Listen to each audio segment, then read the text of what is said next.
Hello and welcome to the Tarkus Zone. Thank you for joining me. Today we're going to be talking about the game Meet Your Maker. They just came out with a patch for today, 6/22 of 2023, and let's just go over it because it looks like they've added some content to the game or some changes to the game that people had been asking for.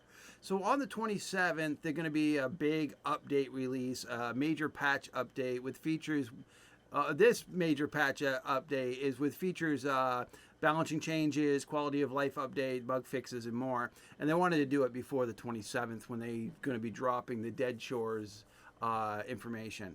So we're going to be getting a major update to the game on the 27th, but this is pre-patch kind of, let's get this done before we do the other thing. So they added a new splash screen for the loading screen, for the anti-cheat cheat artwork. The quality of life improvements, outposts now can be activated in basically forever. That's why they changed it. Now, I know this had been a griping point of view for a long, long time. People say, why am I building a base just in 10 days to say goodbye to it? Because that's basically what it was, is each day you would have to re-prestige it. And if it was a base that had the highest amount of Genma in it, you'd get 24 hours out of it. So they've changed that thinking. So at this point, you only will need 5 bases unless they change the eligibility of how many bases you can have open at one time. Activating outposts beyond Prestige 10 will still reward players resources, kills, and acolytes. Outposts activated beyond Prestige 10 are no longer eligible for champion outposts. But it does say that you can just keep on going and going and going and going.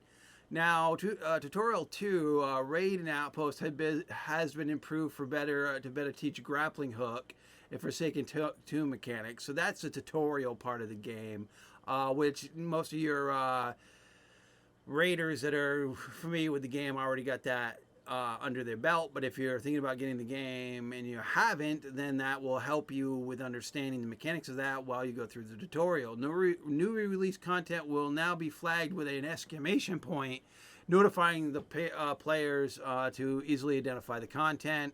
Loading screens now contain useful gameplay tips. The consequences of dying as it pertains to loot is now better explained on the death screen. The results of prestiging while there is still Genmat to harvest has been clarified in the user interface. Aim response curve, visual support, and text have been updated to better explain the effects of the various settings options. And the contrast of cosmetic type colors has been updated to be less subtle and no longer blend with the UI. Okay, so they pop out better, basically. Okay. Not an English major here, guys, so I'm just going to explain to you. It looks like they've made a contrast so you'll see it better.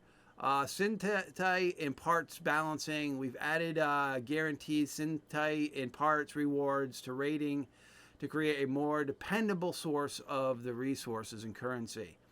All right, so the regular raids will grant these things at normal 45, dangerous 60, brutal 75. Okay, and champion outposts 100. Diminishing returns on the quality of root contained within drops from skulls have been removed. All right, the Forsaken Tombs loot drops have been reduced from 8 to 5, so you get less from the tombs now. The parts and syntite rewards have been removed from the daily tribute reward. Okay.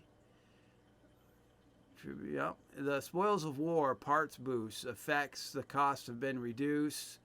Okay, so basically the boosts they reduced the. Looks like they have reduced the effects and cost. Cost is 50. All right. This is for the spoils of lore. Okay, so it looks like we'll just have a look at this when we get into the game if you really care about it. Syntite boost. This is the one that I use a lot. It looks effectiveness to 10 to 5%. Cost 50 cells of parts. I want to figure out what the length is. It's the duration that gets me with those boosts. They shouldn't be shortening the duration. They should be increasing the durations of those. Then the corrosive cube capacity costs have been increased from 15 to 20. So corrosive cubes are now going to cost you more. So you might have an outpost that you can't activate right now until you get rid of a few.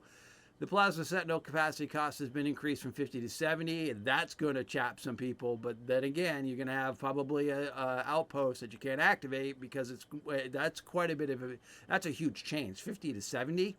And its mods have also seen an increase in the cost. Eagle Eye has been increased, Plasma Cloud has been increased, and Self-Destruct has been increased. So they've increased it across the board for the Plasma Sentinel. So if you get in and your base is not up, then that's the reason. Arch Barrier perfect block window has been reduced to 0.5 seconds for each. The new perfect block windows are now the following. So they did some hardware balancing. The Phoenix Pod can now be used twice per raid. All right, bug fixes. It looks like they fixed some issues with the game. I didn't really find many issues with the game other than the Alt F4 nonsense. People not giving you rewards because they get angry and they do an Alt F4. They fixed that now. So if you're a builder and someone does that nonsense on you, you'll get full rewards now. Builders will now be rewarded with kills and loot even if the raider quits by force closing the game on console or pressing Alt F4 on the PC.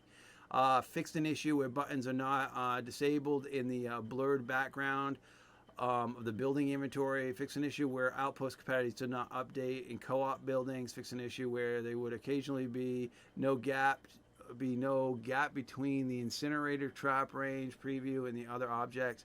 Okay, this is just polishing some stuff. Looks like raiding. We have fixed an issue with prevented. Okay. This is rating issues. So it looks like they went, I'll provide this link in my description below, but it looks like they went in and they fixed a bunch of things that have been outgoing concerns for a while now. Fixing an issue, causing hornets to stop patrolling after touching the ceiling. Yep.